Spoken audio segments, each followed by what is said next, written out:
right, here we go. And we are live. It is official. Here we go. Here we go indeed. Here we go. Yes. It's tougher than you think to like set up a podcast, isn't it? It has its You know? It has a few moments where I'm like, oh, what is this? But we got it. We're good now. But we're getting it. Yeah. It's gonna be fine. Yeah. This is a special episode of the Earbuds podcast. This is Earbuds and Friends. We have a special guest on the show. Lucas, why don't you do the honors? Am I doing a tro? Am I? Yeah, go ahead and do Am a I tro trolling? as well. Throw him in there. Alright. Make sure he doesn't Alright. feel too left out. I'm gonna make a very special introduction. What's up, buddies? And welcome to another episode of Earbuds, the podcast where very good friends talk about very good albums for a very good amount of time.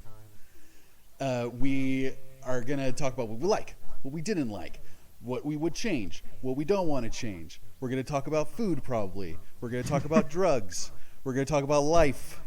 And eventually we're going to talk about the album that we're listening to today. But before that, I want to introduce ourselves and our very special guest. I am Lucas, the jackhammer Intercobs. It's powerful. Yeah, we have our other very special host that is on these episodes with me, Brett, the Flim Flam Handrahan. Flim flam flam. And today we have a very special guest, our good friend, our buddy. He is a musician, a guitarist, a songwriter, a frontman. He has a glorious head of hair right now. He's rocking a ponytail in progress. Yes. And I haven't seen his face in over a year, and it's so good to see you, our friend Jay Zeigler. Welcome to the show, buddy. Thank you, sirs. Thank you very much. Thanks for having me on. Of course. Thanks a lot. We So happy to have you, man. Thank you. Likewise. always knew. I haven't seen you in a while. Yeah. Right, dude. It's been a hell of a year. It's felt like way longer than a year. Yes, and it's just one of those things. Just like, damn, it's already been a year and some change already. Like, woof, man, that went by quick. Oh yeah. But not quick at all. Right? It like flew by, but it somehow has felt like way longer than a year. Yeah, it's like we're stuck in time, but we're going forward in time, but we're not moving anywhere in time. So there you go. I saw some tweet that said something like when I say last year, I'm talking about 2019, not 2020. It's just Right? like, Yeah. We're just bypassing that. Yep. Oh yeah, it's like 2020 didn't even exist. It just was It- a footnote. Nothing- 2019. That was when life was normal. You know. Yeah. Nothing fun has happened for anybody in 2020. Yeah, it's been a rough year. So. I mean, the only good thing that has come out of it for me, other than like moving in with Christina, is and I feel like I mentioned this before, and I'm not trying to like brag or anything, but I've lost like a ton of weight in the last year. Dude, So that's that incredible. has been Great. yeah, that has been a nice change for me. I've lost like 60 pounds. That's awesome. Yeah, I was gonna say you look a lot healthier. Thanks, man. Yeah. Yeah. You do too, Brett. Don't wanna leave you out. Thank you. I was waiting. I'm over here doing at least 2 push-ups every couple weeks. Sweet. That's more than I can do. But That's awesome, guys. it's great that you could Yeah. do that because people have gotten the it's like the Quarren 15 or The whatever. COVID-19. The Quarren Yeah, 20 yeah. and 21. Yeah, I just read an article about that this morning. How that's become like a phenomenon in the last couple like months or so. People have gained like a Quarren 15 or whatever they want to call it. Yeah. But now they're trying to do it the opposite, where they're getting into shape, and that was the other half of the article. It was like a health fitness, like what you can do to get rid of this excess weight you don't want type of thing. Yeah, Be because healthy, fitness. Biden's talking about that the first real celebration that we'll be able to have probably really safely as a country is July 4th. So I think Right. everyone's getting ready for like their summer bods now. Mm-hmm. Yeah. I don't know if y'all saw it, but they just announced that they're opening up the vaccine to everyone on Monday, like next week. Yeah, dude. Yeah, I actually, it's funny you mentioned that. I was getting my car fixed this morning, the state inspection, all that stuff. And Brad, the drummer for Wild Tinderbox, Brad and Mike had messaged me about that too. They said, hey, starting Monday the 29th, Texas is going to be opening up to all adults eligible for vaccines. So that's good news. That's Really great good news, man. Yeah. Oh, That's a light at the end of the tunnel, right? It's like, God damn. oh, Some hope. Yeah. It's finally something to look forward to, at least. Yeah. It's just this year, like we just mentioned, it's been rough on everybody. Like, I can't think of anybody that's had like, quote unquote a great year. It's just been so just rough. So to finally get to that point, like we're already better off than we were 6 months ago, 3 months ago. Like, Right. we're hitting that point. Like they're doing the special vaccinations right now, and now it's like, hey, starting Monday in Texas. I mean, anybody is eligible to get a vaccine if they want it. I mean, that's pretty awesome to make that, that progress forward. Right. Yeah. Who would have thought a year ago that a year from now, like, in March of last year, that we would be psyched to get vaccines? Yeah, great point. Yeah. I haven't gotten a vaccine in so long. I can't. I want to say I think the last one I personally had was maybe 7th grade. That was 20-something years ago. Right. It's been a while. Aren't you supposed to get your flu shot every year? You're supposed to. Oh boy. I never did either. Man. I was gonna get it in 2019 because one of Christina's good friends had a newborn, and Christina wanted to go meet him.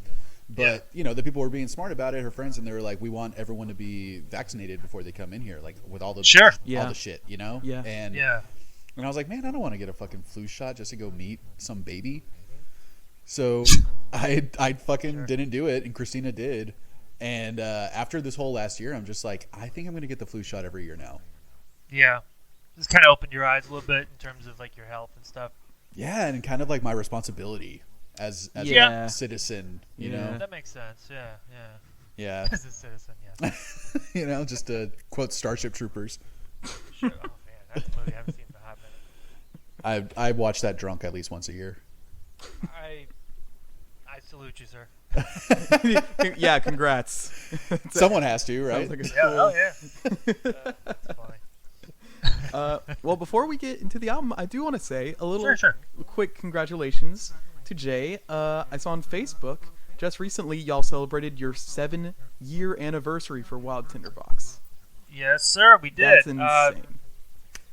On this, March 19th.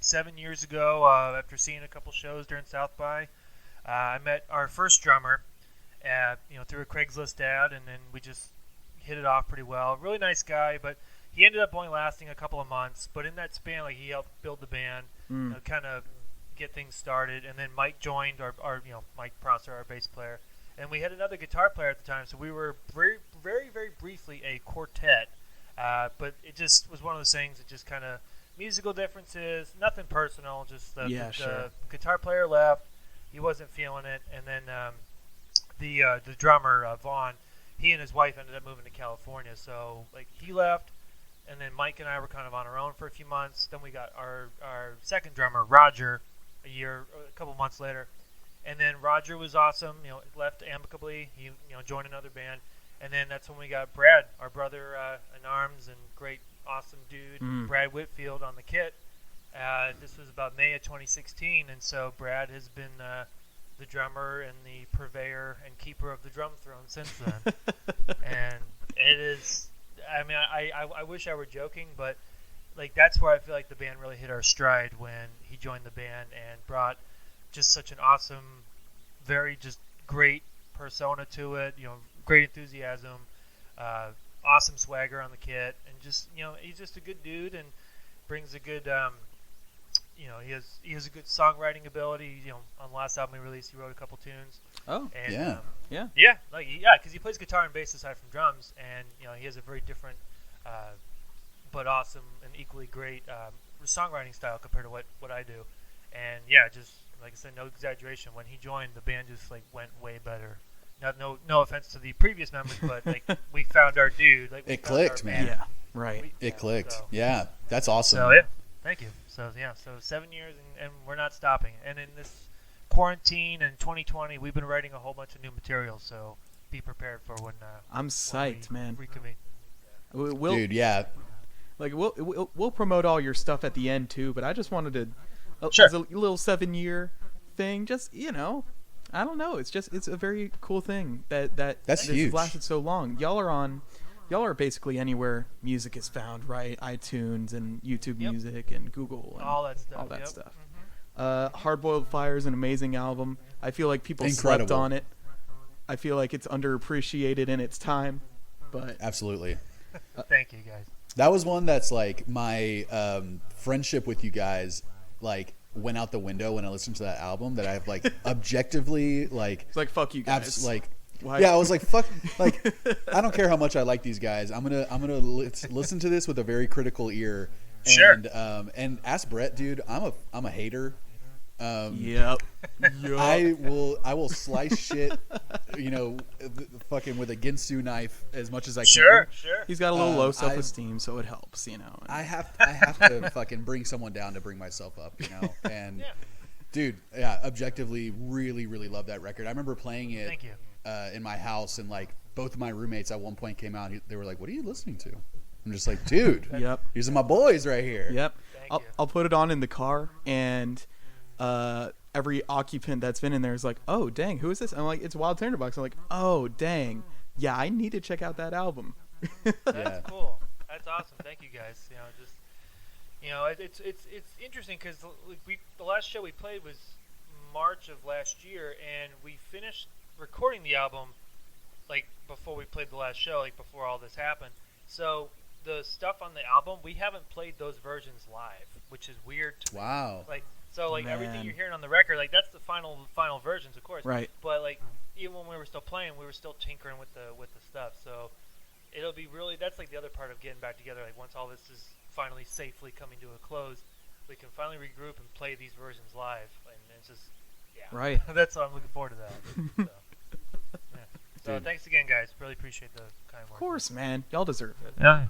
Yeah, absolutely. I mean, 7 years in any type of relationship is a huge feat. It's an It is. accomplishment, Especially Yeah. an extremely sexual one like y'all's. Yeah, lots of tension there. Lots of tension On there. stage. Lots of, And give speaking and of take and, sexual tension, I think we ought to get on to this album. Yeah, Sure. dude. Yeah. I've been edging since we started recording. The man. album that we're talking about today is by a band called Morphine. The album's called Yes, and this is Jay. This was your recommendation, man. So like, It is. what about because I know that you were thinking about a bunch of different records. You brought up like Master of Puppets, Yep. London Calling, Yep. a few other ones that you were thinking about talking about, and you settled on this one. And I was like curious, like I've never heard Morphine before. So like, what was it about this record that you really wanted to talk about it? There's a couple things. Like I hands down, I love Master of Puppets. I love London Calling. Fresh Fruit for the Rotting Vegetables. By the Dead Kennedys. Like those albums are great. Don't get me wrong, but I feel like they've been getting a lot of talk lately, especially Puppets that just turned 35 a few weeks ago. Oh, wow. And like that's 35 years of an incredible thrash metal record.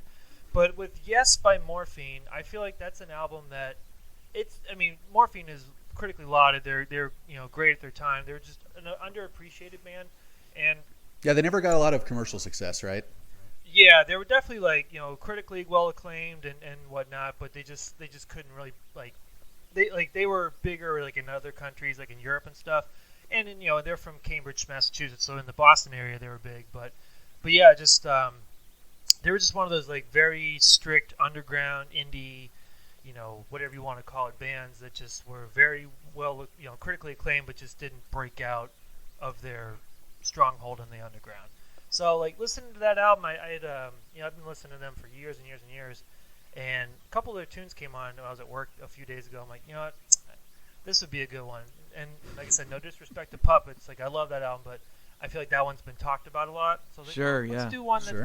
Let's do a challenge. Let's do this album. Give this one its album's- due. Yeah, and so I was like, let's do this one. Let's do Yes by Morphine. This is a really good, solid record. And so I believe the album that came right before this one, Cure for Pain, was Yes. much more popular than this one. Uh-huh. Yeah. If you're a general fan, why this album in particular? I just feel like this one was deeper in terms of like the subject matter, and I just feel like it, in my personal opinion, like it's got some of their best songs on here. Like Cure for Pain's great, and that's actually how I found them when I was a little kid. I remember watching the video. They watched it on Beavis and Butthead. Funny enough. Really? It was a video for Cure for Pain, and I saw that album at a vinyl record store on CD. It was a CD copy in my college town. When I went to school in Florida State, I saw a copy of Cure for Pain for like $3-4 used. I bought it. It was great. But through that's how I found Yes and all their other stuff. And like I love Cure for Pain, but I feel like that was like still their earlier stages. Whereas on Yes, they really hit a vibe that was just like, ooh, it's really good. Kind of honed in on their strengths a little more on this one. Yeah, exactly. That's the best way to describe that. They really honed in on the strength. The songwriting's tighter. The production is way better, and just like Mark Sandman, rest in peace. He's just got a great voice, and his bass playing is so freaking cool. Yeah, oh man, There's definitely a vibe to this. Definitely a vibe. Very much so. Yeah. They are quite the interesting band, right? Yeah. Go ahead, Brad. Sorry. Well, I was just going to ask Lucas if he'd seen any live videos from these guys. No. I the only exposure I had to these guys before we recorded, or I guess before I listened to this album, was when I started that Honey Sweet song, the opening track. Oh, Honey White. Honey White. Yep. Honey White. I was immediately taken back to some 90s comedy that I've seen 100 times, and I was like, holy shit, this song was in a soundtrack. It was in some scene, some zany driving around comedy scene, and I could not fucking pinpoint where I'd heard this before. And after I had to Google it like 15 different ways with the right combination of words to figure out where I'd heard this before. But have either of y'all heard of a movie called Nothing to Lose with Martin Lawrence? No. Is that the one with Tim Robbins in it? Yeah. Okay, I've never seen it. I know what you're talking about though. Yeah. Okay, so there's some scene in that movie where they're driving around and they're, crashing into shit and doing all this crazy stuff, and that song's playing. So I remember growing up was that, and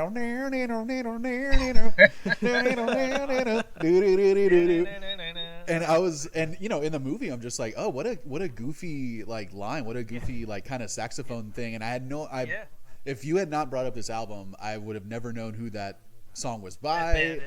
I would have just assumed it was like written by the fucking composer for the movie or whatever.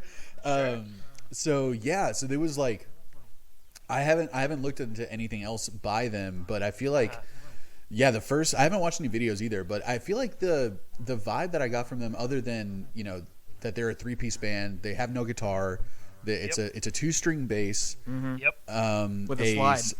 With a slide. Yeah. A saxophonist who plays different types of saxophones from what I can hear. Yeah, Dana Colley, he plays Barry for the most part, but he plays alto as well. And a drummer, right? Yep. And the only time I've seen that type of setup was Ben Folds 5, like a similar setup, right? Mm-hmm. But instead of saxophone, they have a piano. So I didn't know, like, with the opening track, man, I didn't know what to expect with the rest of the record, because I was just like, wow, this doesn't sound like Jay. Like, this sounds like too... this sounds way too goofy and fun and kind of silly. But yeah, the rest of the record definitely had a vibe. But are there live performances, or are they like kind of weird or something, Brett? Like, I know that there is they released like a bootleg album called Live in Detroit in like the late 90s, because this album came out in 1995. So you're right about all the 80s, or excuse me, the 90s vibes. But they released Live in Detroit, I want to say after Mark Sandman's death. He died in 1999.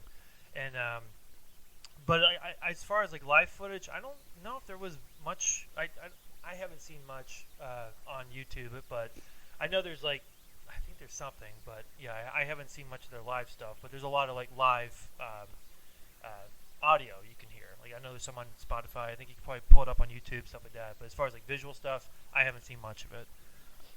But yeah, they with Yes, what I love about that album. What's funny, you mentioned it kind of starts off goofy. Honey White's a great opener, and it's like totally, it just sets the mood.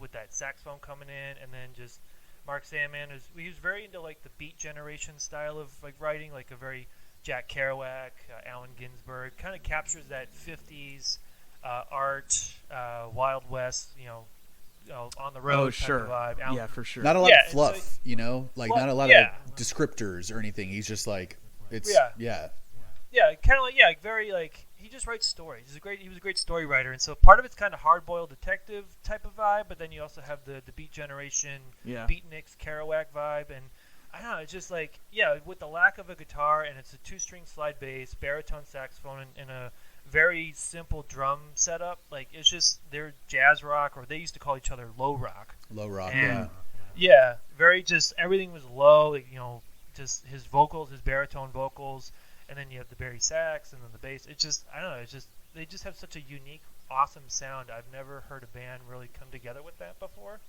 And so when I bought Cure for Pain in college, and Led to Yes and Like Swimming and all their other albums, I was just like, they're just hypnotic, man. And it just, like true to the name, like they're referencing Morpheus, the god of dreams, and so it's very dreamy, very like swirly, kind of atmospheric in a sense, kind of puts you in a very specific vibe. So I've always liked that about that band. They're just really talented. I feel like hypnotizing is a great description for a good amount of these songs. The bass, like being the driver of a lot of the music, it is like there's so much low end, because not just a 2-string bass, but which baritone sax, which I fucking love baritone sax. Oh yeah, I love that sound. Ever since I first heard like Fela Kuti and like Afrobeat stuff, just that like super low end. I wanted a baritone sax immortalis for like years. I thought that'd be so fucking cool to add to the sound. Oh yeah, we're not dead yet. Yeah, that's true. I'm dead to y'all, but you're not dead to the world. We'll do it without you. Don't worry. Oh, I know. The second I leave, that's when y'all get a fucking baritone sax. But this is very, very unique. Like, I definitely haven't heard a lot of music that sounds like this, and it's interesting. Like, I remember your descriptor to me. You called it like noir. Like, it has noir vibes. Yep. And now that you say it again, like kind of like hard-boiled detective, like pulp. Yeah, film noir. Kind of like pulp detective stuff. I can definitely hear that. Like, listening to it through that filter, like kind of gives it a different vibe a little bit. Yeah, definitely. And like Honey White's a great example. That's it's just really interesting. Like the lyrics are very like tongue-in-cheek. It's like a wordplay between the female character and the devil, and you find out that Honey White is, he says Honey White traded for some angel food. He's talking about drugs, and the girl's getting addicted to drugs. Right. And so the devil's trying to come after her. Some angel dust. You see that right. And, exactly. I assumed Honey White was cocaine. Right. Similar. Any type of drugs reference, and it's just any drug will do. Yeah, right, exactly. And so it's like a good little like cat and mouse game between the two characters, between the devil and this female character, the femme fatale or whatever. And it's like she's like, you'll get me when I'm old and wizened, and not a day before that, And the devil's like, I don't mind waiting for you, So it's like real playful, but playing with like fire and serious subjects. So I always thought that was really like lyrically, Mark Sandman was just really brilliant with how he could convey these stories and characters in these songs. And it's just, whether they're autobiographical or not, that's really been up to debate. No one really knows, but because he was always like a mysterious type of guy, but he just wrote really awesome stories. That's what I love about their songs. Yeah, he does seem to have a very tongue-in-cheek, sarcastic kind of way of writing a lot of his lines in there. I feel like a lot of super sex is kind of like that. Super sex was real goofed. It's one of my favorites. Talk about the president has super sex. Yeah. So like, how did you interpret his lyrics like that? Like, is that something that you've learned like through interviews with him or something like that? Because I did feel like the lyrics were vague enough that I didn't really understand what he was saying, what he was referring to in a lot of the songs. Sure. I think he just had to, I think maybe I read some stuff on him because he was notoriously, like, he didn't talk to the press. He was very, like, well-respected in the community in the Cambridge, Boston area, but he was very, like, he was just a very intensely private person. So whatever I could find on him, and, he would, mainly just talk about the band as a whole and just, talk about these stories. So my interpretations are kind of just my own. Like, he obviously was influenced by, like, a William S. Burroughs or... like that Beat Generation I mentioned earlier, But just reading the lyrics and hearing them with that vibe, that jazzy film noir filter, Yeah. but with a rock setting, like it just kind of like came together. It was like, okay, like a song like Whisper, track 4, what Brett said about the sarcastic vibe. It's like the opening lines. Don't worry, I'm not looking at you, gorgeous and dressed in blue. Like I just imagine some like drunk, washed up private eye or something in the bar, like just battling a hangover or something. He looks at this gorgeous woman across the bar, and he's like, "Yeah, don't worry, I'm not looking at you. I know, like I see you, and you're incredibly gorgeous, but I'm not looking at you." Kind of like a playing hard to get, screwball comedy, but all that stuff. And so Yeah, whisper me your number is kind of. I thought that was kind of a cool line. Like whisper me your number, and I'll call you later. But it can definitely be a little creepy too. Like, True. Oh yeah. Whisper your number to my ear. yeah, and it's just like but given like the bass is like got that real like slow, dirgy kind of cool vibe. I'm like, I could see where Mark Sandman was going. He's like, whisper me a number. I'll call you up at home. Like a wink and a nod. Like, hey, I'll talk to you later. Here's a look at you, kid. Yeah, yeah. We talked about that with. So we recorded an episode recently with Luis. Yep. And we mentioned that we were going to talk about this record with you, and him and Michael apparently really like Morphine a lot. Mm-hmm. Oh, cool, awesome. And I was asking, like, we both asked him, what is it about them that you like? Like, what do you dig about the vibe and all that stuff? And he mentioned that because at that point I had only heard Honey White. Right. So Honey White is a weird intro to the album. Like it doesn't really set you up for what that whole album's going to sound like, right? It comes in right away, like boom, like very upbeat, So for the rest of the record, I was just like, because Luis said, "Oh man, to me it sounds like what you would like the type of music that you would hear when you're like in a dingy, dark bar and you're like drunk in the middle of the day, and it's just this like kind of sluggish like music that's just like perfect to be drunk to and just like in a dark room." And I was just like, are you talking about, am I listening to the right record? Because I was like, all I've heard so far is like fucking Blues Brothers 2000 or something. I was just like, that doesn't sound sad or like barroom vibes to me. Sure. But when I actually when the album played out, I definitely felt more of that energy of just like a little more laid back and low tempo, a little, I think it's a cool vibe, especially like it has its place, especially like I feel like you can't go into this album, maybe you as a fan already, like you can go into this like in any mood that you're in or in any situation or scenario, but I feel like as this played out, I was like, oh yeah, dude, like I do want to be drunk in a bar right? in the middle of the day, like, listening to this while I cry into like a glass of whiskey, and I was like, I get that vibe for sure. Sure. For sure. You also said, Lucas, like we were talking about it, you said maybe I should just like drive around while listening to this album. Yeah. Did you kind of do that? Did you pop a window open, put your shoulder out, just kind of look at the lights in the city, or? Oh, dude, man, yeah. You called it. I got high and I fucking at night I just got in my car and with the windows down, cranked this the first time I listened to it like the whole way through. Cool. Adds so much to the vibe of it all. Yeah, it does. Yeah, like there's a run of tunes on that album. It's just like Whisper has one of the best saxophone solos that Dana Colley ever did. It's just so sexy, dude. The music on that Very song sexy. is beautiful. Yeah. It's great. Yeah, it is. It's gorgeous. The bass line on that song kind of gave me seasickness. on Whisper? Yeah. Oh, that's funny. It's just kind of like, I'm just like, oh god. Super sexy chorus. That one's just a real fun, straightforward one. But then there's some like I like that they weren't afraid to experiment either. Like The Jury is another really cool tune. That's an interesting one. Yeah, it's very like warbly bass and like a spoken word type of piece, and that goes in line with what he was talking about with with the previous stuff, like the Beat Generation Keats and William S. Burroughs type of stuff.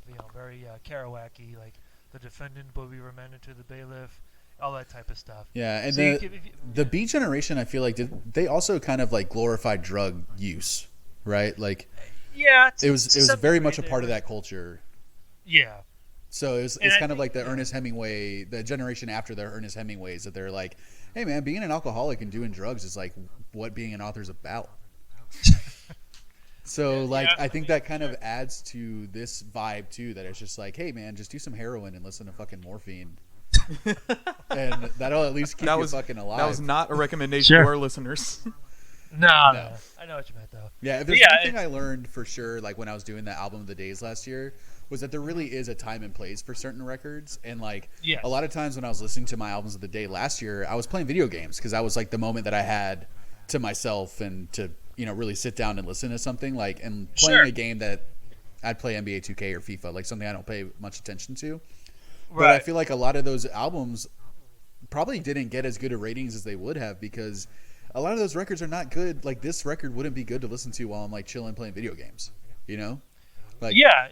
No, I think that's. No, you're absolutely right. Like there are certain albums that do conjure up a mood you got to be in. Like I love Rage Against the Machine, without question, one of my favorite bands, and they're great to listen to if you're amped up and pumped up and maybe in an angry mood. But if you're like chilling out and vibing, like I'd probably put something else on. Like I love them, don't get me wrong, but there's a time and a place.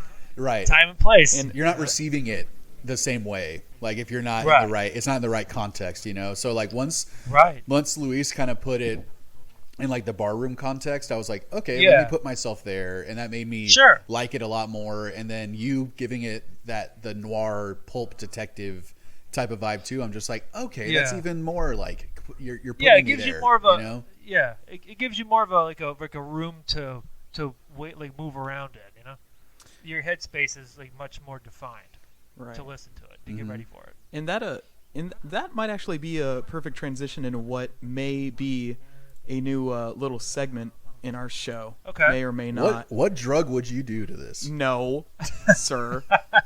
Yeah. It's cocaine. Brett can't stop talking about drugs on these episodes, man. Jay, yes. I want to ask you, what is like the ideal situation to give this album like the best chance? What is the perfect way to listen to this album?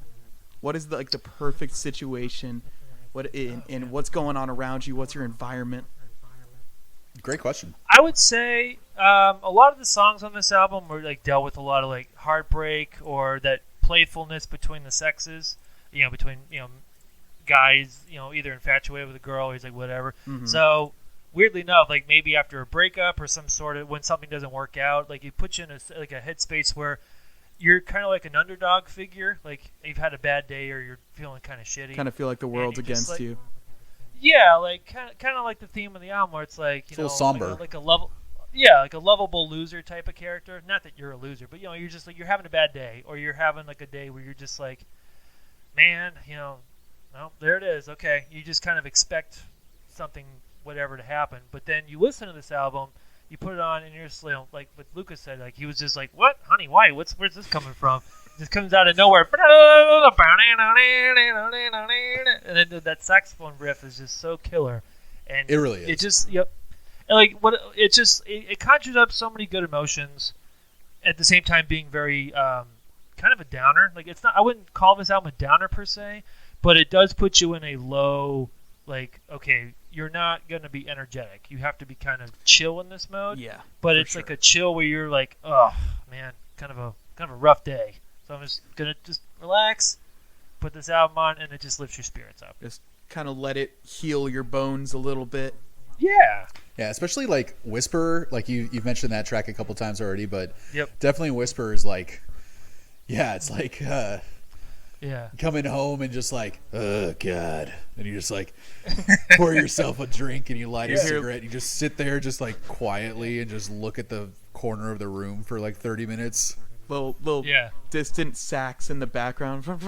Yeah, a little ray of light coming through the blinds, just like going directly into your eyes, and you're just like, ugh. Yeah, it's very a lot of the lyrics are very guarded. Like he was obviously guarding his heart. Like he obviously wants to express that he likes these women or has a desire. The character has a desire to be with a woman or whoever he wants, but he's guarding his emotions. Like, that's why he's like, don't worry, I'm not looking at you, gorgeous and dressed in blue. It's just very like, I see you, but and he even says in the song, he's like, I could tell it drives you crazy when you pretend when I pretend you don't exist, and it's just. But he knows what he wants to do. You know. You got to neg him. Really cool. Right. But yeah, I think in general, like the album is just it's got so many good ones on it. I mainly just aside from the lyrics, I love the riffs in some of the tunes, like Radar. That's the saxophone riffs are cool. Yeah. Just kind of conjures up like the idea of driving on the highway, like you were saying, Lucas. Like a lot of driving type of songs. Sharks is like that. There's like almost like a punk tune for them.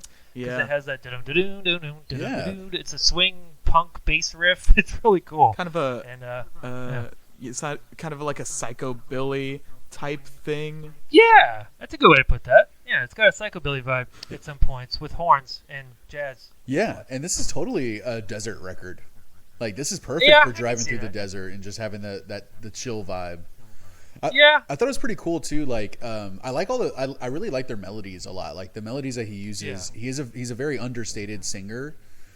He's very reserved with his singing. He doesn't really go above a certain like level, even in like volume. Kind of a crooner.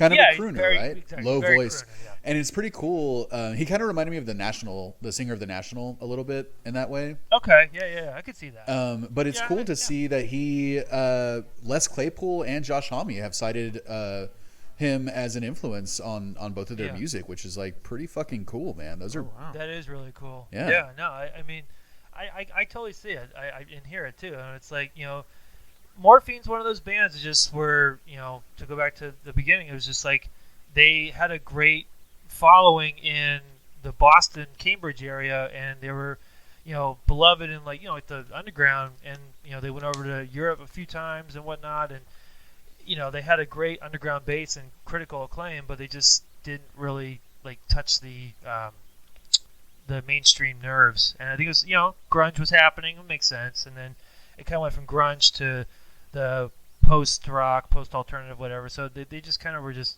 kind of like out in left field, doing their own thing. No other band was doing what they were doing. Yeah. Almost. And it really hasn't had that ever since. Yeah, I can't really think of any other band that sounds like this. They're almost kind of jam bandy to me a little bit too. Yeah, like yeah, I could see that. Like jazzy jam, like noir rock. I don't know, it's kind of hard to pinpoint it, but yeah, very much in that vein. Yeah. Good stuff, though. And I know it was Mark Sandman who died in 1999. They were playing in Italy, and he died on stage. Dude, and, he had a heart attack on stage. Yeah, in the middle of a set. He was playing Super Sex. Oh God, that was the song. I never found out what song it was. But he. Hey man, everyone wants to go out having sex. So if you're gonna go out, at least play a song. At least about make it sex. super. Yeah. Yeah, there you go. But I haven't seen him live or whatnot. But I know occasionally there's the remaining members of the band. So there was Dana Colley, the saxophone player, Billy Conway, and Jerome Dupree, the band's two drummers. For a while, they had a group called Vapors of Morphine, which they mainly played in Boston. They played in New Orleans and a couple of like festivals and stuff. So occasionally they'll do like little tours and do. They have some other guy, I can't remember his name, but they'll play. Basically, it's a tribute act from the Sandman estate. Like they're all in it. And they'll go and play Morphine songs and also new compositions. So at least they're keeping the legacy alive, which is really cool.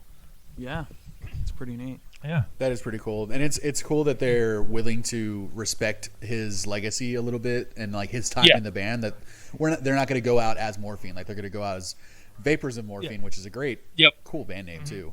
It is. But I thought that was really cool, man. Yeah, there's a really crazy story too that apparently Mark. He also he used to drive a taxi. Yep. Yeah, he was a taxi cab driver in the Boston area, and I want to say, he got stabbed by a passenger. Yeah. It's like the dude lived a pretty rough life at some point, and from what I've read about, I don't like I said, he had so many few details about his personal life leak out that it's kind of like. That's what's so interesting about him. He's such a mysterious dude. It's like legend. Or mysterious guy. Yeah. It's all legend, It's exactly. It's all like, the legend of Mark Sandman, But I think they actually, I want to say, it was like a decade ago, someone had made a documentary on Sandman, on Mark Sandman, and I didn't see it yet, but I definitely want to see it. It's just, I think it was like, documentary on the band and him personally, and I remember it came out. I want to say like a decade ago, or somebody was working on it. But you can look for yourself. I'm sure it's on the internet somewhere. It can't be that hard to find, I don't think. Yeah, exactly. Yeah, I wish I knew the name of it. I don't know the name off the top of my head. Man, I will say too, like before we get into our choice nugs, Jay, me and Brett have probably mentioned you and Michael, maybe not even by name, but just by like legend, I guess, in several episodes of this podcast already, because like you both are the most I don't even know how to. You're not like music historians, but you're just so like knowledgeable on the bands that you really like. You're so so much about like, oh, this, yeah, but that guy, like, he only played drums on this record, and then he went and like, like other bands that they were in, and like who produced the records and all this stuff, and it's just like, I don't have like space in my, I have a huge head, but I don't have space in my brain to contain all that knowledge, and it's just like I am constantly just like impressed, and just like it's you both have such a wealth of music knowledge that I think it's so fun to talk to you guys about this stuff, because both, I don't think it's a coincidence that you and Michael have both introduced albums that me and Brett have never heard of. Yeah, I was just saying, if Michael is listening at some point, I love his taste in music. He's turned me on to some stuff I've never even thought about. Like earlier this year, he recommended what was it? It was a really good one, and he was all over that. He was like, you got to hear this album. Oh, you got to hear "Ask the Ages" by Sonny Chirac. And I was like, okay, I'll give it a shot. And that is, I know it's one of Michael's favorites, and he was just, I think you'll like it. And it is a out of this world jazz crazy record. I'm like, you know what? That is definitely Michael's taste, and I appreciate it. And this is awesome. Yeah. But he's a cool cat. Yeah, man. He definitely has a very wide range of musical tastes, and man, I don't think I'll have heard Turkish folk music if it wasn't for Michael.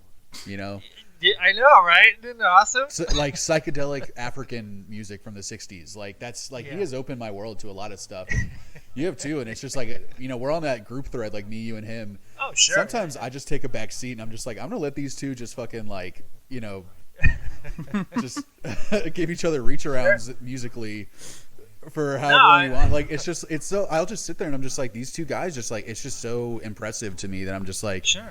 I felt like I was not mainstream, and I know, all the bands I'm into, you're not going to hear on the radio, man. Like, I feel like that's my style, and then I realize I'm such a basic bitch compared to y'all's, like, musical tastes. And it's like a kiddie pool compared to albums, a well. I mean, and this is a testament to your influence, too, there, Lucas, and Brett as well. I'm doing my own list of this year of albums I've never heard the full entireties of. That's right. And, I mean, there's ones on there I haven't done. Like I listened the other night. I listened to Matchbox 20's "Yourself for Someone Like You." Great record. That album was massive. 25 years ago, I never heard the whole thing. So, like, I greatly appreciate the words and praise and stuff. Like, but I'm in the same boat at times. Like, there are albums that I've yet to hear, and I'm like, okay, I just do my research when I can. Like, there's just a whole world out there, man. There's just so many, for sure. There's Turkish folk music, there's Japanese rockabilly, there's Australian stoner metal. I mean, you name it. The best. That's what makes the world great, man. There's just so many flavors of sounds and keys and modes and whatever you want to call it, ambience and drones. Riffs and solo, whatever you want to call it. It's just it's fascinating. It really is. And for me, I feel like it gets better when you get older. That's the one. I actually turned 36 next week, so I'm like, there we go. Nice. Happy early birthday, bud. Thank you, bud. So I feel like especially now, like the older I've gotten, like the stuff that you guys have mentioned. Like I know you're a huge RX Bandits and Big Wig fan. You love all that crazy punk stuff and. Brett Danger Hanrahan, one of the best drummers in Austin, Texas. Oh, goddamn right. Stop it. Fucking right. Dude, yeah, and that's not to take away from like Brett and Luis also have like just introduced me to like so much music that I would have never heard, and it's like it's really like I love having musicians as like good friends, man, because it's just like we all share that interest and that passion, but we all have like stuff that we can show each other. Like not one of us listens to all the same shit as the other, Yeah. Right, and even in Wild Tinderbox, it's the same thing. Like Mike is a huge, he loves a lot of like the power metal stuff, like Sabaton and stuff. I don't listen to it much as he does, but like his passion for it is just so amazing. And then Brad's got he's in a heavy stoner metal, but then he'll throw on Chromeo and be like, yeah, these guys are great. Ooh, and they are. okay. Chromeo's amazing. Chromeo's awesome. Yeah. So like the even within our band, it's like our tastes are very diverse, but they're all something to just learn every single day. It's great. I feel bad for people who don't have music in their lives. Yes. I have friends who music is just kind of something that plays in the background. They don't really, have a favorite band or anything like that. And I can't imagine that. Yeah. I was gonna say I can't fathom the same concept. I'm just like, how does that happen? Like I understand if you're not into deep underground music, I understand that, but like even like a top 40 or something that would be aimed at like a more popular middle of the road audience, they're like, no, it's just background noise. I'm like, that just goes over my head. I don't get it. So, but hey, all power to them. But at the end of the day, like, hey, like you said, we love music. It's like a language. It is. It's like we come from different angles and worlds and ways of interpreting all that, and to share that and to appreciate not just your own, but like from other people's perspective. That's what makes it, I think, even better. Right. Absolutely. It's even right now. I'm wearing a Stax Record shirt, and you're wearing a Megadeth shirt. Like we're just fucking. We're all over the map, dude. I love it. Yeah. And I'm wearing an Amazon that's shirt. Awesome. Represent, dude. Form a union. Oh, yeah. We're trying. We're working on it. Just fucking snorted. Before we get to Narnugs, I think it's only fair that we do talk about some grievances with this record.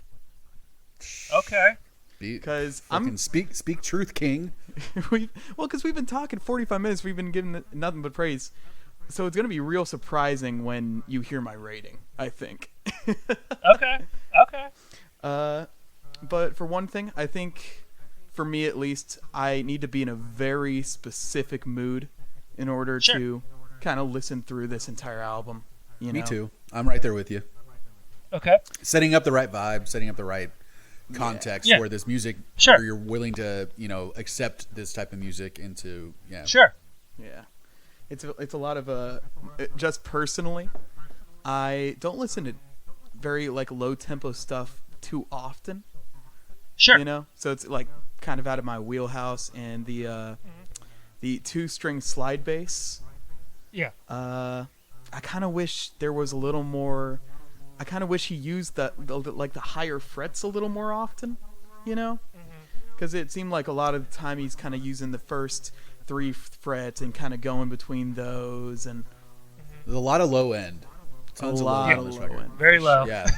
And like that's the vibe of the record. Like that's the whole atmosphere they're trying to set, Right.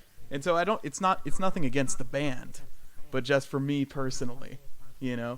Which is why I think I liked Sharks. Yep. And what was another one? Like Super Sex, where we was kind of adventuring a little more on the instrument. Yeah.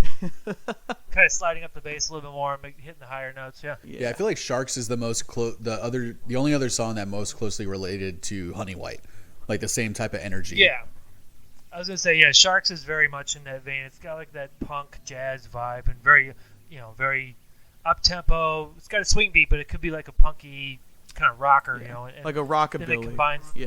Yeah, like the rockabilly vibe. And I would agree on that assessment that Sharks and Honey White are probably the most aggressive sounding songs on the record, which is totally awesome. And I think with that said, the rest of the album, it does put you in a mindset, and you have to be in the right mindset to hear it. And I totally understand where you're coming from, though. Yeah, and it's I'm kind of on the same page as Brett. I would say out of except I'm lucky enough that I have friends that I've known since I was like 8 years old, and like we're still really good friends. So other than those guys that like we obviously share a ton in common in music tastes. I would say Brett is probably out of those few guys is probably the most we most closely relate in Sure. types of music that we really like. Yeah. And I'm on the same page as Brett. It's just like the context is super important for this record, like where and when you listen to it. And I think definitely setting it up to putting yourself in the right scenario to enjoy it the most is like super important for this. If it's not something that you already know that you like, right? Yeah. And I can't say I liked every song where like I'll go back and listen to it again, but the songs that I did like, I honestly like they grew on me. Like I listened to this record several times before we started recording, and they're the ones that I did like really grew on me. Like Scratch, I genuinely like fucking really like Scratch, and I think the songs I did like were also the catchier ones too. Like I liked Scratch a lot, and I liked All Your Way a lot. Like that's a cool one. Those are my two choice nugs. Like Scratch has like that super catchy bass line and saxophone part. Like, and it's a cool, especially cool coming from Honey White, because Scratch is like the second track on the record, track right? 2. It slows it down. It's just such a contrast to Honey White's aggressive like energy. You know? Yes, it's a lot more of a chill vibe, more of that Chicago bar vibe. I feel like a little bit. Yeah, I could see that. Yeah, very brick and mortar type of vibe. Yeah, you're just in a dark, dingy room. I like it sounds like he has a lot of like almost like a hall reverb on his voice. Yeah, adds to the space a little bit of the song. Like there's no space in Honey White, you know, except for the chorus. No. The chorus is pretty cool, spacey, but yeah, Scratch is a lot more open and airy and spacey, and it with the reverb that they put on his voice, it really does put you in a bar, like in a blues bar or something in Chicago, you know. Right. Yeah, that's a good one. Yeah, I said something like, I can imagine myself passed out in the bathroom with a lit cigarette in my hands listening to the song. That's actually not too far off. That's a pretty good vibe, yeah. But it is catchy, and it has that kind of driving beat, but it is low tempo. Yeah. And that's another one too. Where like sorry, I didn't mean to cut you no. off. I was gonna say like the only like the chorus refrain, like, you know, he it's another part of that like sardonic, ironic, you know, kind of sarcastic humor. He's like, I lost everything I had, starting over from scratch. You know, basically saying like, hey, I started over and, you know, I got nothing, so I gotta like rebuild my life. You know, it's. But he's like taking the piss out of it. He's like, oh, I gotta start over again. Whoa, whoop-de-doo. You know? Yeah, because he's like starting over from scratch, but then it's like, so it's still like it's still not minor. He's still feeling himself. You know? It's still in a major key. Still got that bass line going. Oh yeah, no, I can understand that. Like, you know, it definitely does. It is a moody record. You have to be in the right mindset for it. I totally understand that. But my advice, you know, not excuse me. My advice would be let it. You know, I know you said you let it grow on you for a while. It's definitely one of those albums, and Morphine in general. They're a band that they take a while to kind of absorb, but like, you know, they're like wine. Let them age a little bit. You know, give it. You'll come back to it in like 6 months, and you're like, no, that's good. It'll hit you. It'll hit you hard. It's good stuff. Because I was the same way when I first heard it. I'm like, oh, it seems kind of gimmicky, or it seems kind of whatever. And this was back in college. I picked up Cure for Pain, and I thought, I was like, oh, the songs kind of sound the same, or they're good, but, you know, kind of not dismissing them, but just being like, all right, you know, they're good, but you got to be in the mood for it. And then, you know, eventually they grow on you, and you come back to it, and you're like, okay, Cure for Pain, that's a good one. You know, all these other tunes. Yes, I feel like they just crystallized a better version of what Cure for Pain and their earlier stuff was. Yeah. But yeah, they definitely grow on you over the years. So. The kind of the disadvantage of having a weekly podcast is that we do kind of only get a week to listen to these albums, but it actually might be a great idea if we every month or couple months or so, maybe we have an episode where we go back and we listen to some albums, see if they've maybe grown on us, you know, revisit them.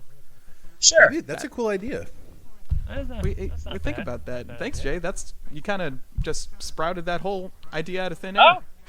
Oh, cool. That's a cool idea. Yeah, especially like maybe the albums that we rated the lower end. It's just like, let's go back and see, like, do we still feel the same way? Because I honestly was like fucking nervous to talk about this record because I knew how much you liked it, and my first go around I was just like, oh God, I don't really think I like this that much. And then the second and third time, and every time after that, it really did start growing on me. Like I started liking it more than I expected to, and every time I heard the song again, I liked it more than I did when I heard it the previous time.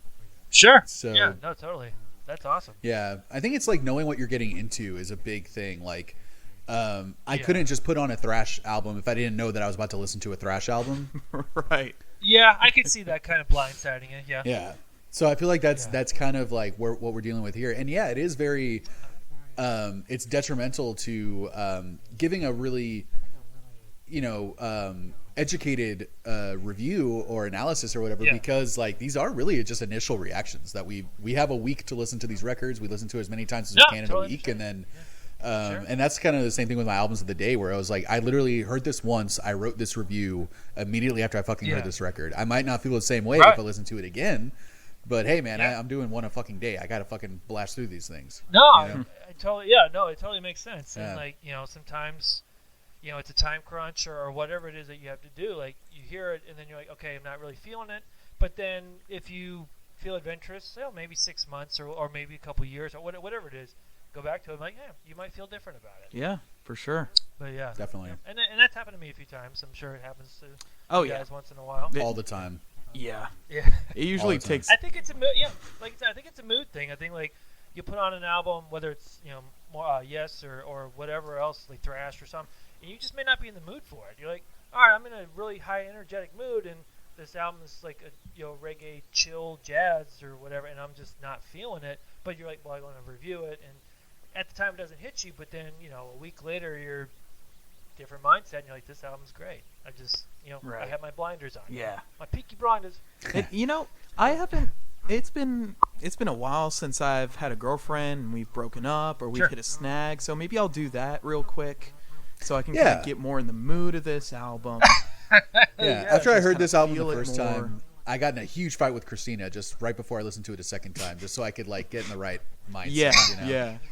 I was like, "Fuck you, man!" And then like went and listened to this record. Oh, jeez, what have I unleashed on this world? So, no, but I'm glad you guys got to hear it, and I'm very interested to hear your opinions on it, and like I said, I know it's definitely one of those like very unusual mid '90s pieces, but it's one of those. I feel like it's a grower, and I feel like Morphine's legacy is growing over the years. Like people starting to like, oh, this band from Cambridge, from Boston, and I feel like they just aged really gracefully. All right, well, that's my opinion as a fan. Don't you leave just yet, Jay. We got to get to our most important section of the podcast, which is the Nar Nugs. Okay. I don't know if Lucas told you about this. Oh, I did. You did. So we pick our two favorite songs on the record, and we kind of talk about them a little. So I already mentioned Scratch, right? Like that's one of mine, and All Your Way is my other one. That's a good one. I think like I said, like I think those are for me two of the catchier songs, and something about All Your Way just feels so 90s. The melody that he's singing or something is just so 90s to me. I love the melody that he sings in the refrain a lot. And it is kind of like another laid back song, but kind of more jam bandy. Yeah, I could see that, or hear it rather. Yeah, it's the bass line's very bouncy, and then when Dana Colley comes in with that sax melody, it's like whoa. It's almost Dave Matthews-y. It is very Dave Matthews-y. Very jammy. That's a good way to describe that. It's not so. I think because it's also in like a more of a major key, and it still expresses that loving loss or kind of downtrodden vibe, but it's more uplifting because it isn't that jammy major key. I don't know, but that's the technical stuff. But I think that's one of their better ones. Definitely one of the catchy ones. Yeah, those are my two nugs for sure. Okay. Yeah. Sure. Mine were Scratch as well and Sharks. Sharks, I liked that, the more rockabilly punk kind of thing. I liked how he delivered some of the lines when he was like, swim as fast as you can. Better swim, motherfucker. swing. Yeah. Swim like a mother. And it's got And the crazy sax solo at the end. I love crazy sax solos like that. Yeah, it's very. Have you guys ever listened to Funhouse by the Stooges?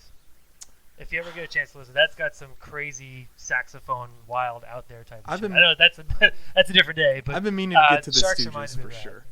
They are fantastic. But yeah, no, Sharks definitely has like that crazy, abrupt. I love it. It just abruptly ends too. Like it has that crazy saxophone solo, and the bass is getting crazy, and they're all like getting like that, building that tension up. And then it just, bop, and it just ends. I feel like it goes into Free Love so well. Like, I thought Free Love, the song after, I thought that was the outro of Sharks. And I was like, ooh, cool outro. And I'm like, oh, wait, this is a different song. Yeah, that's a cool song. Free Love, yeah.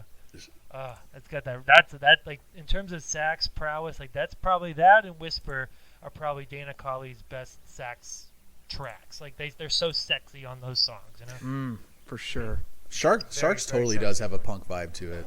Totally. Yeah. So what were yours, Jay? I was gonna go with Super Sex and probably Whisper, to be honest. Just because those two songs are just so like Whisper's got like that saxophone solo is just so good. Oh yeah. It just hair stands on end. It just holds you gently. Yeah, it's just like the down and it's just the way he like, oh man, it gives me chills. And then Super Sex, just the vibe and just like I don't know, I just really love the way he delivers that chorus, and the saxophones kind of mimic like car horns, like it's like a busy New York or Chicago intersection. Yeah, and then like he's talking about neon signs and bars and taxis, and I was like, he's really capturing that Boston, Chicago, metropolitan city imagery so well in song form. So that's probably my other second favorite on the record. So definitely, And I Whisper, and Super Sex. I think Super Sex has a bit of synth in there as well. Is that right? I think so. It might be. Like, I know they definitely experimented with some of that stuff. Yeah. You are super ultra mexa mega super funky love baby. Automatic taxi stop, electric cigarette love baby, hotel rock and roll a discotheque, electric Super Sex. It's so good. Love it. That's got some goof to it, but it's goof that I can appreciate. Oh yeah. Oh, very much so. It's stream of consciousness. That's the phrase I was looking for. That's what I love about Mark Sandman's lyrics. They're very stream of consciousness. He's just gonna tell you exactly what pops into his head and doesn't care. He's like, "Well, that's it. Baseline's down. It's out there now. I need a superstar. I need a candy bar." Candy super. Yeah, good one. Oh yeah. Did you know the president has super sex? Yeah. I can appreciate when someone's not afraid. California baby doll, all right. I can appreciate when someone's not afraid to be a little goofball. Oh yeah. Yeah. Yeah, it really is kind of it's a big loss that when he passed, and sure. I mean, he was just a genius, and just but they put out, I want to say they put out 5 albums, and then that bootleg in Detroit one, and they've got a couple things here and there, but yeah, they had 5 studio albums. And then, Vapors and Morphine occasionally will tour, play when they can. So, like, there's still a legacy. They left a great body of music behind. And, I'm just hoping that more people find out about it. I'm glad you guys got to finally hear it. For sure, yeah, man. Hopefully, awesome. Hopefully we can convince some people to listen to it with this episode. Yeah. I hope so. I think there's going to be some people that are going to find it at least, like, they're going to be curious because it's such a unique sound and oh yeah, yeah, for sure. I can't think of a band that sounds like this other than Morphine. I can't either. I'm just like, yeah, it's I mean, they just were just a total anomaly in the 90s, and I've just gotten better, aged, in the last 20 years or whatever. Yeah. Great. They aged like fine wine, not like bread. Aged like honey Exactly. white wine. Ooh. Yeah, there you go. Ooh. So let's rankings. We ranked the album 0 to 10. Decimal points are Jay, allowed. Decimal points Sure. are allowed. Michael hates that, but we don't care. That's fine. That's very pitchfork. I'm just kidding. Yeah, go ahead. Do you prefer 0 to 100 or A, B, I C, prefer D? whatever you guys want. Whatever works in your wheel. Michael thinks going above 5 is ridiculous, and I'm just like, you know what? I do a scale of 10. Everything It's sucks. the subtleties. There are too many subtleties for it to be 0 to 5. Too many you know? notes, too many flavors in there. You gotta fucking break them up a little. Too many Too flavors. many flavors, too many notes in the mix. So what would you rate this, Jay? I would say it's certainly not a perfect album, so I'm not going to get the 9, 10 or the 8, 10. I would give it, in all fairness, I'd probably give it a 7.9, Okay. 7.8 out of 10. Yeah. Maybe an 8 out of 10. You know what? Let's probably just to be round fair, it up. 7.8. Yeah. Let's give him the benefit of the doubt. The guy's dead. Let's throw him with something. You know. Why would you not rate it like a not? Like what about it would you say like you would like to be different? I think, like you said, just thinking about the from the what do you call it, the perspective. Like, yeah, it's moody. It's one of those, like, right off the bat, like, if you're not feeling it, you're just not gonna. It's gonna be tough to win you over. Right. Yeah, it's gonna take a minute to kind of get on your side, and it's not to take away from the music or whatever. It's great. I'm just being more critical in general. I would give it, like I said, a 7.9, 7.8, something like that, just because it is a lot to digest in one sitting, but it's an amazing album, and like I said, 9, 10, whatever, 10 perfect record. No, that doesn't exist. It's going to have its flaws, and there are times I feel like it does drag a little bit here and there, but it's very minuscule. And then I don't know. I just like I said, now when you got to be in the right mood for it. And I feel like when you're not in the mood for it, it kind of takes away a little bit. But when you're in the mood for it, it just hits so well. And I feel like the music is great in general. And yeah, I would, like I said, give it a 7.8, 7.9. Okay. Cool, man. Lucas? That's fair. Yeah, man. And this has been the case with a few albums that we've talked about that at first I was like, oh man, I'm just going to piss Jay off with my rating. This is not going to go well. And then after repeated listens, it really did go up quite a bit. And like I predicted too, man, talking through it with you, understanding your perspective as to why you like it so much kind of helps me kind of, again, listen to it through a different filter a little bit. And so I feel like my rating has gone up while we've been talking about it, and I'm listening to it while we're talking, and, and there's definitely a lot more that I appreciated from it than I did from the first jump. So I would say I'd give this like a, and it's probably going to go up over time, to be honest, but I'm going to give it a 6.0. Sure. Okay, 6 out of 10. Because I said, the songs I like, I really do like. Like I'm gonna come back to them. One other one I forgot to mention was I Had My Chance. I dig that song. Like, it has a cool, like, Middle Eastern European saxophone line and a very noir detective pulpy vibe. Like, he's like tailing someone, like, or something. Like, so I'd say a solid 6.0. Okay. Yeah. That's fair. Yeah, I thought that song had some great one of my favorite music moments on the record was that one you just mentioned. The it's nice. Yeah, that is a cool. It's nice. Saxophone Yeah. sound, How about you, Brett? What you got? God, I've been kind of going back and forth and toiling through this all day, but just kind of being true to myself and where I am right now. Sure. Yeah. Talking through it did have it go up. With that being said, like, it's probably not something I'll listen to often. If we do revisit, I'll be happy to listen to it again. Sure. But I'm probably gonna go around like a 4.8 for me. Okay. And that's fair enough. Like, that's just my personal thing. That's like, I'm kind of still like not sure how I feel about it. Sure. Yeah. No, and that's the beautiful thing about music, man. It's all about interpretation, and like you said, right now you're feeling this, or you're feeling whatever, and then maybe it changes, maybe it stays the same. But no, I'm always interested to hear other people's opinions on stuff too. Yeah, and it doesn't take away from the band at all. Like, I don't think they're bad music or it's a bad band or anything. No, it's just how you feel. Yeah, that's the thing, is like taste is not objective. So like we talked about that on the Pet Sounds episode, because we were just like, man, this is such a beloved record, and me and Brett, neither of us liked it, and we were just like, fuck, we feel bad like saying that we don't like something that we know is like almost universally loved, you know? So it's like, but yeah, you do really, it's, you know, it's also subjective, and taste is subjective, but it's also like whether I liked it as much as I wanted to or not, or whatever, the appreciation of like having it be introduced to me, you know, like there's still like, I still am happy that I listened to it. Yeah, that's the bottom line. Like, yeah, like, you may not agree with what the general consensus is. Like, I know Pet Sounds, you know, it's up there with Sgt. Pepper. Number 2 on Rolling Stone's like fucking greatest albums of all time.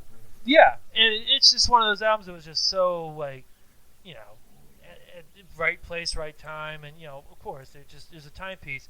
But I can understand you're both having a different opinion on it, and there's certainly nothing wrong with that. But it's also like, I just, you know, basically like you're saying, like, I don't agree with the sound, or I don't like gravitate toward it. It doesn't mean it's not bad. It's just how I feel. Right. I don't know if you've heard that episode, but we both apologized to you and Michael. Oh, we were like, God damn it, we know two guys that are probably gonna be pretty pissed. I actually welcome discourse. I actually appreciate when people say they don't like something. I'm like, okay, I'm interested to see why, because it's a different perspective. Right. All right. Well, yeah. Like, I know, Lucas, you hate Damaged by Black Flag with a passion, which I'm like, wow, okay. Sorry. Yep. Which is fine. Yep. I think it's hysterical.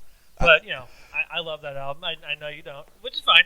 But it just, I totally understand. I totally get it. I totally understand. But I'm interested to, you know, obviously for another discussion, but I'm just, you know, I'm interested to hear when you say why you don't like it. Yeah. So, doesn't mean right, wrong, whatever. It's just different opinions, and those are always, for me, they're always welcome. Yeah, and I think there's a big difference between saying I didn't like it and saying it sucks, because then it's like, right? Yeah, it's I can't just because I don't like it doesn't mean it sucks, you know, or it doesn't mean it's bad. Right. Like I said, taste in music is subjective. You know? And especially when we've all been involved in making music and going in the studio and production, and you get so much more respect for what actually goes into making an album, right? Yep.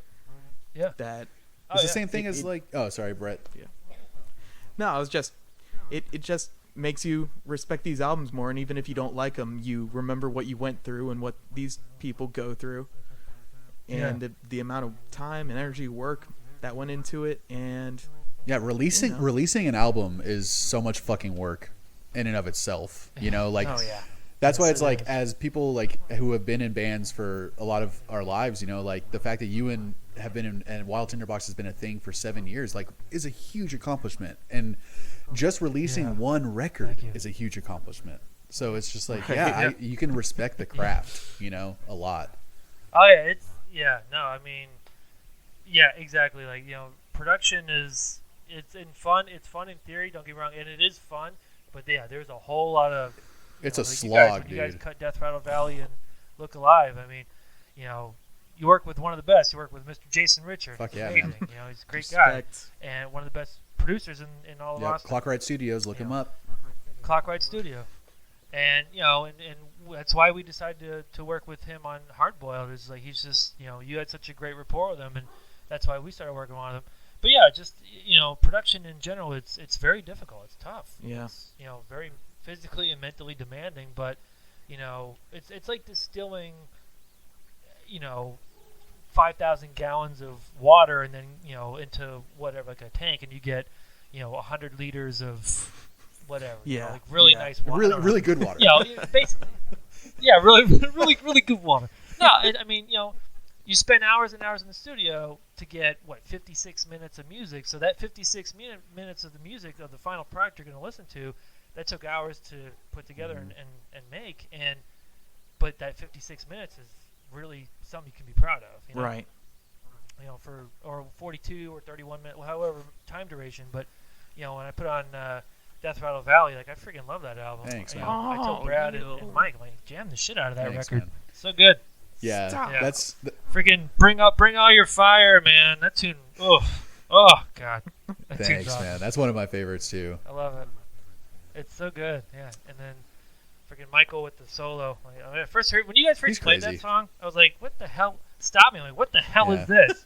This is so Michael's good. like, I've told the guys so many times too, like, that this is the music that I've been the most proud of. Like, I was in a really fun band in high school, and I love that band, and I love that music still to this day. But it's like, this is a different level for me of songwriting, and it was very challenging for me. Yep. And I am so lucky to have played it with these three guys. You know, like, it wouldn't, nothing would be the same if not for, you know, Brett and Luis and Michael, like, throwing in their fucking their seasoning into it, you know, like their vibes and their styles, and like I told Brett too, man, like the difference between Look Alive and Death Rattle Valley is pretty fucking big, and it's like that shows like his influence on the band too, you know. It's like whenever fucking Brad joined, like it's an influence, like they have, you know, they changed the scene a little bit, so they like, I know for us, like we did Daughters of Lightning in 2018, and that album's okay. Like I enjoy it. There's for some it good is, stuff on there, Hard man. Boiled. There is, and I'm happy with it, you know, for what it is. But that's certainly like that's our first album. I'm like, okay, it's a good first effort. And then with Brad joining, while that album was being written, you know, like once he started to feel more comfortable in the band, I feel like he started to express more ideas, and it certainly shows on Hard Boiled. It's like 40 Fathoms, which is track 6, like that's mainly Brad's tune. Like he wrote the guitar parts, he wrote the lyrics, and we all collaborated and we wrote all the songs Love that together. song. But you could tell like that one specifically, that's all Brad right there. Dude, like, that one and Creature from the Void is just like they're so juiced, just fully juiced. I've always been a fan of Generation Generator. Oh yeah, that's me and Michael's favorite too, man. But Final Descent, dude, I don't know if I've told you this, Jay. I don't know if anyone's told you this, but we've used your music for D&D sessions. That is amazing. I am very honored to hear that. That's awesome. I think I used Final Descent as like the Battle intro music. Boss music. Yeah, it was for like their first big awesome. boss. Yeah. And a little tidbit about that one, a little trivia. That's another Brad Whitfield composition. He wrote the lyrics for that one, and wrote the opening riff. Like that's all him. Wow. So like I said, we all contribute to the songs, but that one started as primarily one of Brad's tunes. So that's cool, man. Thank Mr. Whitfield for that one. Yeah, that was definitely like the first few D&D sessions we had. It was like anytime we got into a battle, it's like all of a sudden fucking Wild Tinderbox starts playing, and I'd see Brittany and Luis in one camera and Brett in the other camera, and all of us are just like it added so much to the vibe. Thank man. you, gentlemen. Appreciate that. Hell yeah. No, I mean I jam Bring All Your Fire and Work, and Psychic Violence is still one of my top narnugs of you guys. You must be the one that keeps getting us plays on Spotify. Likewise, I think keep our numbers up. Man. Brett, what would you rate this episode, my man? I'm gonna rate this episode. You know what? It's gonna be a 7.8, 7.9 maybe. Yeah. Okay. I'm gonna match you there because I know that this is a bit that we do, but in all honesty, I'm definitely this was so fun, man. Jay, it was so fun having you on this show. Cool, man. Oh yeah. Thanks for having me, guys. It was a lot of fun. Yeah, man. Love having you on. If you want to like plug your stuff real quick, like get people to your website. Sure, why not? Do it. Come on. Yeah. So anybody listening out there, I play in Wild Tinderbox. I'm the singer, the guitarist. We have our second album currently streaming, Hard Boiled Fire. It's on Spotify, Apple Music, YouTube Music, Bandcamp. You know, it's available to buy on there too. So look on Spotify, Wild Tinderbox. You know, Hard Boiled Fire. It's all on. Check it out, y'all, for real. If you like rock and roll music, we're on Instagram, all that stuff, Twitter, all that. Fuck stuff. Yeah, right, all over the place. So thanks, guys. This was a lot of fun. Super fun, man. Of course, man. Brett, dude, I feel like for the next episode, I feel like we should dip back into hip hop maybe a little bit. Maybe like, you know, we've only done one rap album. God. Dude, I feel like I've been so caged in to this like rock genre we've kind of been in. Mm-hmm. I'd like someone to get a key and just like set me free, man. Unlock you, know what maybe? I'm saying? Yeah. You want to feel unlocked? If I could get unlocked real quick. Well, I think shit, dude. I have an idea. Oh, really? How about Unlocked by Denzel Curry and Kenny Beats? Well, that sounds like exactly what I need right now, Lucas. That was one of the albums I listened to last year as an album of the day. Your recommendation. Yes, and sir. I fucking loved it. And yes, that is what the next episode is going to be. We're going to be talking about Denzel Cool. Curry, one of the most hype fucking rappers on the fucking in the market right now. Super Cool. excited to talk about that. Check out our Instagram, y'all. Thank you for listening. Our Instagram is EBPcast. My Instagram is at Jean-Luc Guitard. Brett's is at Brett Hanrahan. You can fucking leave us a goddamn comment for once. Maybe My mom says if we don't get a comment in the next couple episodes, I'm grounded for like 2 months. Yeah, and then there goes y'all's So- favorite fucking indie podcast. All right, Yeah. so shoot Oh, us yeah. a damn comment. Thank you all for listening so much. Jay, thank you again Yes. for guest starring on. Thank you, guys. We're going to be sure Yeah, to thanks get for you having on in the future. Definitely. Again, man. Sure. Anytime you want to be on, my guy. Hell yeah, thank you. Hell yeah, appreciate it, Anytime. guys. Brett, this was good. Lucas, this was good. All right, and we'll stop recording in 3, 2, 1.